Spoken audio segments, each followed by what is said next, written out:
So Jordan, thanks for joining us today. It's really great to have you here. And I know you've spent the last week or so in the country, so it's great to have a chat to you about what's happening here, but also around the world. But maybe let's step back and start just with a global view. Yeah. We spoke about a year ago about marketplaces, both Amazon, but the cross-border players out of China. What's been happening over the last 12 months? What have you been seeing? Well, your data shows that marketplaces are the fastest growing format here in Australia. I think if we even zoom out globally before we respond to that, marketplaces are now the #1 retail format globally. They do make up 69% of e-commerce sales globally, and it's still only 23% here in Australia. So while growing, there's probably still a lot of headroom for them here in Australia. And our perspective is Amazon and the other marketplaces have had a fairly active year. There has been a lot of investment, a lot of development, of course, some exit from the market, but mostly marketplaces leaning in, leading to that growth. And so with that in mind, we'll stick maybe with the US. What do you see, how are other players responding to that? What are some of the things you're seeing in terms of how others respond? We've seen Walmart sort of serial growth over the last few years, but there are other players there. What are some of the key things you're seeing? We're seeing typically, Gary, the market bifurcates between retailers that want to take on Amazon and be alternative marketplaces and retailers that want to stay differentiated and specialty focused. Those like Walmart that are ready to lean in realize that they've got to be competitive as marketplaces. They've got to have the range, the price, the speed and convenience, the experience to be able to go up against an Amazon or others and even differentiate in that space. Whereas specialty retailers are figuring out how do they be the best in their category and truly separate themselves from the marketplace by being best in class in that category. Right, okay, that's really interesting. Now, you mentioned speed was one of the things that you mentioned. Yes. Let's talk to us about that. So you've spoken to me in the last week about Amazon speeding up in the US, what we're seeing here in Australia. What does that mean, and what are some of the things we need to think about here in Australia? Yeah, it's probably been the largest change over the last 24 months in Amazon's business. They have committed to a same-day or faster proposition across the US, in much of Canada and much of England, and now most recently here. Same-day or faster has been the biggest growth driver for Amazon in its core business. What they find is they unlock new frequency-oriented occasions on the marketplace, things like essentials, even grocery. And that ends up driving more frequency, more prime stickiness, and it's really their biggest bet right now. And so what we're finding is marketplaces led by Amazon are leaning into that same day, and it's allowing them to compete for new categories and new occasions that they never could before. It's a huge change. And so for some of the people online today listening to this webinar, what should they be thinking about? Clearly speeding up, but how fast is fast enough? Great question. Well, first, I think I'd zoom out a minute and say I'd be thinking that you're in such a unique position in Australia because as we started with, marketplaces still only represent 23% of the market. They usually represent 69%. That headroom is opportunity. Now is the time to step in and as a local retailer decide, do you want to compete in that space and how will you compete in that space? Because if unchecked, Amazon and other global marketplaces will probably match their penetration globally here in the next 5 years. But there's that window to be able to set up and say, what are we going to do to be able to outcompete that? And speed is a key part of it. Assume same day or faster in your 5 to 9 biggest cities are going to be standard. And in many categories, customers are going to see that at Amazon and they're going to want that matched in your category. Right, and I know it's something we're talking about at Australia Post. We can offer same day. What is the right sort of mix, and is a next day good enough? But it's something I think you're saying will continue to accelerate with Amazon and some of the other marketplace players. I think I'd take the principle of you don't want to be convenience compromised. So if in your category next day or even 2 day is still standard among your competitive set, okay, that's probably where your customer is. But if you have competition that's going to that next day or faster proposition, you're going to have to keep up. And so just accept, embrace, and figure out how to innovate, partnerships included, to make sure you can deliver that. Okay, so that's speed. What are some of the other things that we've been talking about are things like loyalty and social commerce. So maybe let's start with loyalty. What are you seeing from a loyalty perspective? What should Australian retailers be thinking about in terms of stickiness with their customers? So creating a loyalty mechanism is absolutely one way to differentiate and to create a stronger connection with your customer. What we're seeing is traditional loyalty remains strong.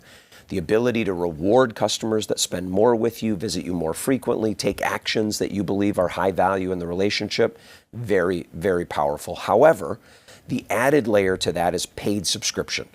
Giving customers the chance to prepay for free delivery or to prepay for unlocking benefits is now becoming a bigger and bigger mechanism as Prime and other programs have trained customers that subscription creates an even greater experience with that retailer. And so look at loyalty as a foundation, look at paid subscription as that next layer to lock in your best customers. Right. And so clearly loyalty is really important. At the same time, though, we've spoken about personalisation, so making that experience, a digital experience, as personal as it can be. I'm assuming I'd start with my most loyal customers. Is that where you'd start, or does that have to be right across the board? Yeah, it's a great question. So actually, it ties to the previous question. So loyalty as a mechanism generally provides the dual benefit of creating closer stickiness to customers, but also giving you data on those customers that you can use to start to personalize and ultimately monetize in that relationship. Personalization has seen a dramatic leap forward in the last 5 years, and the best retailers globally are really starting to find that 30, 40, 50% of their sales are being influenced by experiences that are curated at a one-to-one level. And so taking the data that you're capturing on customers, increasingly via loyalty, make sure that you've got a personalization strategy to bring that experience so that when I log on and I'm going through my feed, it is mine. I mean, let's step back for a second. Aussies spend approximately 3 hours a day on completely personalized platforms. Instagram, YouTube, Netflix, they're accustomed to that feed being built as they swipe experience. So retailers need to understand that's the expectation increasingly. Use the data that you're accumulating through different channels to make sure you can show up in a me way more than just a mass way. Okay.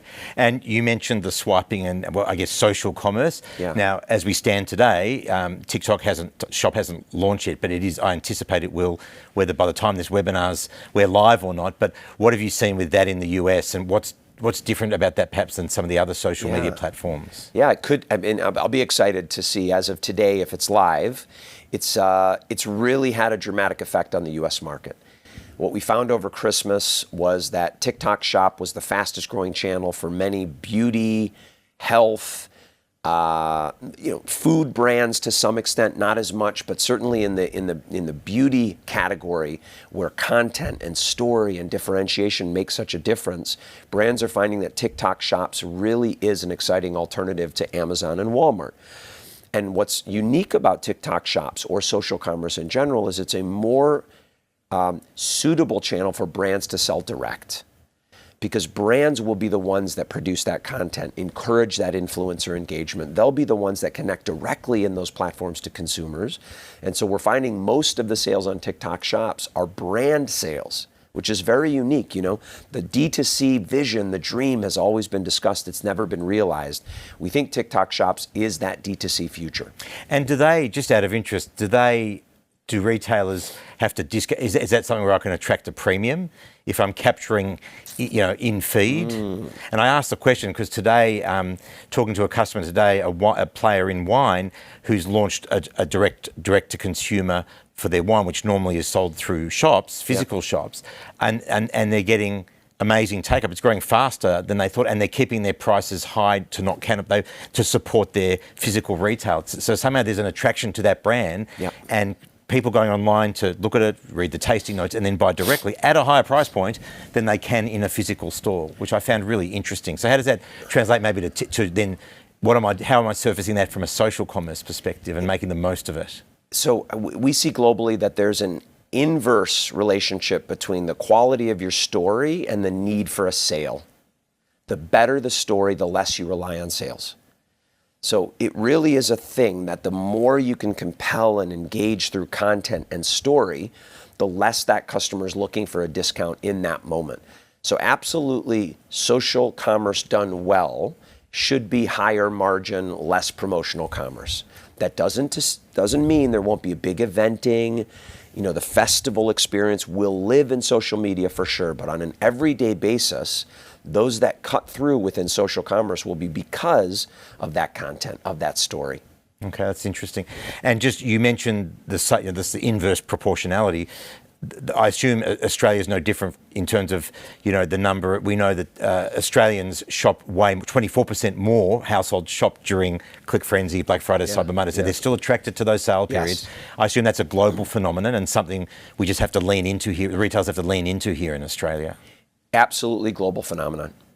Key shopping festivals over the last 10 years have gone from a single day, typically a Black Friday, depending on what that means in that country, to even a monthly shopping festival cadence. So we think that Australia still has room to add a few dates on the calendar. All right. And we think those shopping festivals create excitement. They create a reason to pay attention for consumers. In an environment where content is so stimulating, so exciting, festivals give us a reason to go take a look. And so those shopping festival moments will continue to be peaks in the calendar, but they aren't the only moment when you need to show up great. And so making sure that you've got things tight on an everyday basis is as critical as being great at festivaling. And how, for example, in the US, how often would there be an Amazon sale day in the future, do you think? There were 10 last year. So Amazon did 10 shopping festivals last year. That was up from 5 3 years ago.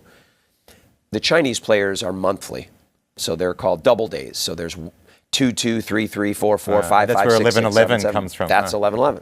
So when I was with Walmart in China, we essentially got down to a 12 shopping festival cadence. We even invented our own shopping festival called 8/8. So yeah, it's a very common way to get customers, get brands, get everybody to focus on a moment in that calendar where you can create excitement and cut through. And just on that content piece, this is probably a tough question, but where to start? So I'm new to this. I'm a retailer here in Australia. You've talked about how I start to create and curate and sort of deliver that content out there. It seems like a black hole to me as an uninitiated content creator. Yeah, so look, I think you have to understand that content is organic. So what can you do to control that process as a brand? We call it the 4 Ps. You have to have product, you have to have a panel, you have to have a pyramid of influencers, and then you've got to be ready to promote. Let me explain that quickly. Product. You've got to pick 1 or 2 products that you think you can create a great story around, something unique that makes that product stand out. We'll call that the hero product. Second, you've got to have a panel. You've got to have some folks you can turn to ideate. What could be a storyline? What's making that product something that people are going to want to watch for 90 seconds? Then you need a pyramid. The pyramid is where you start to develop a set of influencers, some that are high profile, some that are just everyday customers. And those are people that you're going to go out with your ideas and you're going to encourage them to go to social media and talk about that. Your promote is what you're going to pay them to do it. Typically, you'll pay between a 10 to 40% commission for any of the influencers in that panel to go out and tell that story and sell that story. You can start small. 1 product, 1 idea, 1 influencer, $1, get it to market and start learning over time. But having the 4 Ps in place creates a content factory that you can start to really rely on to drive sales. Well, that's a great primer. Thank you. Yeah. Can we pivot now to a different topic, and that is re-commerce? So this idea of returns, end of line stock and so on. There's both C2C or peer-to-peer, me selling you a second-hand suit, and then B2C where a retailer has end of line stock. How do I dispose of it? So what are you seeing in terms of re-commerce around the world and in the US? It's exciting because it's still fairly small. It's a $100 billion business. I'm seeing data that it might end up at about 150 to 200 billion within the coming couple of years in the US, which is much smaller than social commerce and others. However, it's growing rapidly, and we think it's yet to see the tipping point because retailers are not participating yet in a meaningful way. As you mentioned, peer-to-peer platforms like Facebook Marketplace, like Vinted, like Craigslist in the US, they are seeing that 100 to 150 billion occur within those platforms. That's very organic. Retailers are now starting to discover that they can participate. They can take a return, they can take a closeout, and instead they can refurbish it, repackage it, and make that a resale item where they can profit from it. They can help the planet, they can help the consumer find value. We think re-commerce is a really exciting growth area, but it's going to come down to logistics. Probably more than any of the themes we've talked about so far, it's going to be how can I get that item from one store to a consumer's home efficiently, and that's not easy. No. That's not, and we're seeing some retailers start to pilot ideas, and we're piloting picking up from the doorstep, for example, Nice. from the postie picking up. But that's early days, but something we think we need to keep working on. Let's turn now to the last topic I wanted to cover, which is AI. Yeah. Now we can run 100 miles an hour from it, or we can lean into it, and I think we're seeing it in contact centres, in merchandising, product management in certain areas, but directly with consumers. What are you seeing, and what are the thoughts around how to start to test and learn in that whole, maybe it's agent to consumer type space? So much talk in the last 3 years, and we actually think 2025 is a tipping point moment with consumers. We're finding millions and millions of consumers having their oh my God AI moment every month. And you know what that moment is, Gary. It's when you're using a GPT or a Claude and you realize that this technology can actually do things that no technology's ever done for you before. And it's really a special moment you realize that. Once you do, what we're finding is consumers begin to search for things or want to learn about things first in an agent, like a GPT, before they go to an e-commerce platform. In the US over Christmas, traffic from agents to e-commerce sites was up 1,300%. Wow. That's a massive step in traffic. And so we're saying that retailers have to prepare for an A to C era.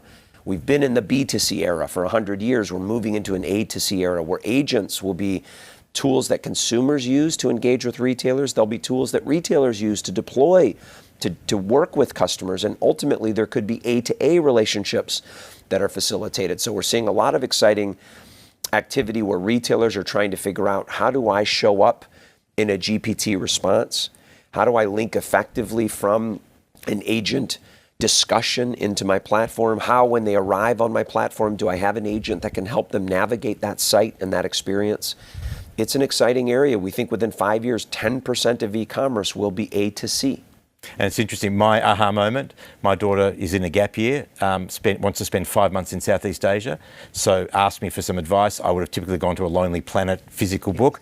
I went to ChatGPT, said 5 months, a couple of things that she's interested in, gallery, and it mapped out a 5-month agenda. Yeah. The next step, I guess, would be, can I start to book, Right. How do I start to interact from a commerce perspective? But that was, it mapped it out by country, 5 countries over these 5 months, these dates, these sites, these planes, buses, trains in between them. Quite amazing. It is. And she could take that agent with her, and that agent could learn her over that 5-month period to be the point where she never has to ask anything. It's there in her hand. It's quite amazing. Yep. There's some really great food for thought. So maybe in closing, we've covered a lot today. Yep. I guess, what are a couple of key messages for the audience around, marketplaces are on the advance. Yep. We're early enough in the journey where there's still a time for us to intervene, to really push hard into how we engage our customers, how we have a value proposition that stacks up. What are a couple of key messages for the audience to take away? Or maybe just synthesizing everything you've covered, a couple of the themes you've covered today. Look, I think as an outside-in perspective, this is an incredible window. 2025 will be the window where Australian retailers have the chance to rewrite how this market evolves going forward, because marketplaces, and particularly global marketplaces, see this as the moment to capture the market and match the share that they've been able to achieve in other countries. But if local retailers are willing to lean in and be aggressive, this is their market to lose. Looking at how to be fast, efficient on delivery is going to be critical. And I assume you'll be having lots of conversations about that. I would if I were a retailer. What am I going to be doing to keep up with the same day or faster revolution that is underway and is going to take this market, we believe? Meanwhile, I'd be looking at social commerce and ensuring, particularly if I'm a brand, that I'm showing up in that environment, leveraging those 4 Ps we just talked about of how to stand up a content factory. And then finally, I'd be making sure I keep my finger on the pulse of re-commerce, of other emerging growth areas in the channel that are going to be really exciting, and you've got to make sure you understand. Don't miss them. Well, that's some fantastic food for thought. So look, thank you for joining us. It'd be wonderful having you here, and look forward to continuing a discussion with you and your thoughts from afar over the next couple of years. Thanks, Gary. Keep moving.